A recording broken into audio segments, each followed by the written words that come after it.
Сәлеметсіздер ме, құрметті оқушылар? Бүгінгі тәрбие сағатымыздың тақырыбы рухани жаңғыру еңселі елорда белестері. Мақсаты оқушылардың туған жеріне, еліне, елордаға деген оның бүгіні мен болашағы туралы танымды көзқарасы артады.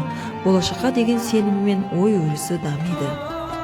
Біздің отанымыздың табиғаты бай алуан түрлі. Өзен, көлі, кең даласы, жасыл орман, жайқалған егісі көз тартады. Біздің еліміз пайдалы қазбалардың қоймасы.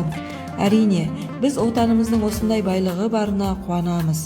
Қуануға, мақтануға да тиіспіз.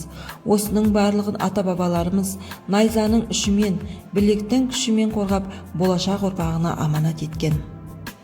Қазақстан тәуелсіз азат ел. Сол тәуелсіздік жолында қазақ бабам не көрмеді десеңізші.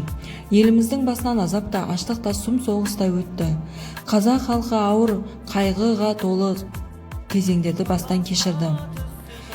Жоңғар шапқыншылығы, 1916 жылы ұлт азаттық көтерілісі, 1928-32 жылдардағы аштық, 1941-45 жылдардағы ұлы отан соғысы, 1986 жылғы жерді дүр сілкіндірген желтоқсан оқиғасы. Бұның барлығы да туған жерімізге ауыр жара салды. Қаншалықты биіктеп өркендесек те, біз кешегі тарихымызды ешқашан ұмытпаймыз.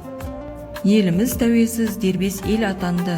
Ел өз қалауымен президентті сайлап, ата заңымыз бен мемлекеттік рәміздерімізді қабылдадық. Ана тілі қазақ тілі мемлекеттік тіл болып жарияланды. Қазақстанның астанасы Астана қаласы ол күннен күнге жаңарып, жаңа белестерде көтерілуде. Қазір еліміздің алдыңғы қатарлы дамыған елдер қатарына қосылу үшін болашаққа бағдар рухани жаңғыру бағдарламасы аясында қарқынды жұмыстар атқаруда. Мемлекетіміз заман талабына сай, заманауи техникалар мен машиналар, өнеркәсіптер күн санап дамып келеді. Мен осы тәуелсіз Қазақстан Республикасының азаматы болғаныма мақтанамын.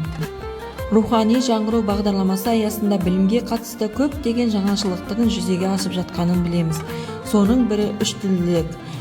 Болашақта латын әрпіне көшетініміз де үлкен бастама болмақ. Тәрбие сағаты барысында біз өлкеміз туралы көптеген мәліметтер алдық, біраз нәрсе білдік. Алда әлі ұзақ жол, үлкен асулар бар.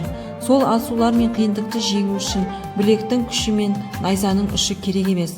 Оған тек жүрек пен білім, талант пен талап керек. Қазақ елінің абыройын асырып, мерейін үстем етер, әлем таңғалар талай-талай жаңалық ашар білімділер керек. Осы тәуелсіз еліміздің намысын қорғайтын, бүгінімізді ертеңіне жалғайтын, қазақ елінің ертеңі, болашағы үшін жауап беретін бүгінгі ұрпақ екенімізді сезінейік. Сен де бір кірпіш дүниеге, кетігін тап та бар қалаң деп, ұлы ақын Абай атамыздың сөзімен сабағымды аяқтаймын. Назарларыңызға рахмет.